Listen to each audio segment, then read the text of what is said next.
आता पाहूया 10च्या 25 महत्त्वाच्या बातम्या। विधानसभा अध्यक्ष राहुल नार्वेकरांच्या निकालाविरोधात उद्या सुप्रीम कोर्टात याचिका मेन्शन करणार। उद्या ठाकरे गटाकडून प्रकरण मेन्शन केलं जाणार। पुणे विद्यापीठावर अखिल भारतीय विद्यार्थी परिषदेचा मोर्चा। सावित्रीबाई फुले पुणे विद्यापीठातील वादग्रस्त नाटक प्रकरणी मोर्चा काढला। ललित कला केंद्राच्या विभाग प्रमुखांच्या निलंबनाची मागणी। ललित कला केंद्राने सादर केलेलं वादग्रस्त नाटक प्रकरणी विद्यापीठाकडून सेवानिवृत्त जिल्हा न्यायाधीशांच्या अध्यक्षतेखाली सत्यशोधन समिती स्थापन। समितीच्या निष्कर्षानंतर पुढील कारवाई होणार। मुंबईत 6 फेब्रुवारीपर्यंत जमावबंदी, शांतता आणि कायदा सुव्यवस्था राखण्यासाठी मुंबई पोलीस आयुक्तालयाचे आदेश। गणपत गायकवाड यांच्या कार्यकर्त्यांवर गुन्हा दाखल। न्यायालयाबाहेर घोषणाबाजी केल्याप्रकरणी 30 ते 40 जणांवर गुन्हा। ठाण्याच्या वरिष्ठ पोलीस अधिकाऱ्यांनी घेतली मंत्री शंभूराज देसाईंची भेट। गुन्हे शाखेचे अधिकारीही मंत्री शंभूराज देसाईंच्या भेटीला। गणपत गायकवाड गोळीबार प्रकरणी अधिकाऱ्यांसोबत मंत्री शंभूराज देसाईंची चर्चा।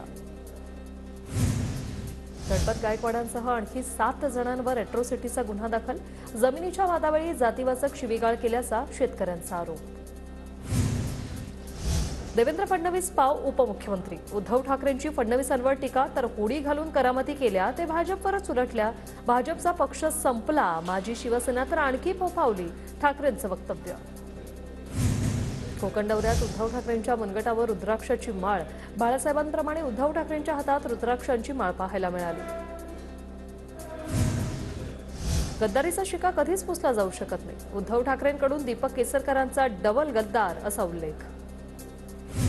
बारामती लोकसभा मतदारसंघातील महाविकास आघाडीच्या उमेदवार सुप्रिया सुळेंच्या निवडणुकीच्या प्रचाराचा कार्यकर्त्यांकडून शुभारंभ। इंदापूरचं कुलदैवत श्री इंद्रेश्वर मंदिरात नारळ फोडून कार्यकर्त्यांकडून प्रचार सुरू। मंत्री छगन भुजबळांची नाशकात वारी आपल्या दारी कार्यक्रमाला हजेरी। संत तुकाराम जनसेवा प्रतिष्ठानतर्फे भुजबळांचं टाळ मृदुंगाच्या गजरात स्वागत। वारी आपल्या दारी कार्यक्रमाला विधानसभा उपाध्यक्ष नरहरी झिरवळ यांची देखील हजेरी। नरहरी झिरवळ मंत्री छगन भुजबळांसमोर नतमस्तक। सिल्वासामधील ठाकरे गटाच्या 500 कार्यकर्त्यांचा मनसेमध्ये प्रवेश। राज ठाकरेंच्या उपस्थितीत शिवतीर्थावर कार्यकर्त्यांचा पक्षप्रवेश। मुंबईतील 6 लोकसभा मतदारसंघाची आढावा बैठक संपन्न। दररोज दिवसातील 18 तास काम करा। भाजप प्रदेशाध्यक्ष चंद्रशेखर बावनकुळेंचं ऑनलाईन बैठकीत आदेश। लोकसभा निवडणुकीसाठी 4 ते 11 फेब्रुवारी दरम्यान भाजपचं विशेष अभियान। घर चलो अभियान अंतर्गत प्रत्येक पदाधिकाऱ्याला बूथला भेट देण्याच्या दिल्या सूचना। युवक काँग्रेस प्रदेशाध्यक्ष कुणाल राऊत यांना अटक। नागपुरात काल कुणाल राऊतांकडून पंतप्रधान आणि भाजपच्या विरोधात आंदोलन। नरेंद्र मोदींच्या पोस्टरला काळं फासात आंदोलन केल्याने कारवाई। जितेंद्र आव्हाडांच्या घरी बॉम्ब ठेवल्याचा ठाणे नगर पोलीस कंट्रोल रूमला निनावी फोन। पोलिसांकडून आव्हाडांच्या घराची तपासणी। अज्ञाताविरोधात गुन्हा दाखल।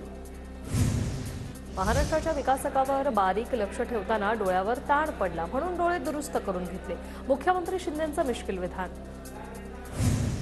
अजित पवारांनी काँग्रेसचे माजी आमदार दिलीप माने यांच्या फार्म हाऊसवर लुटला हुरडा खाण्याचा आनंद।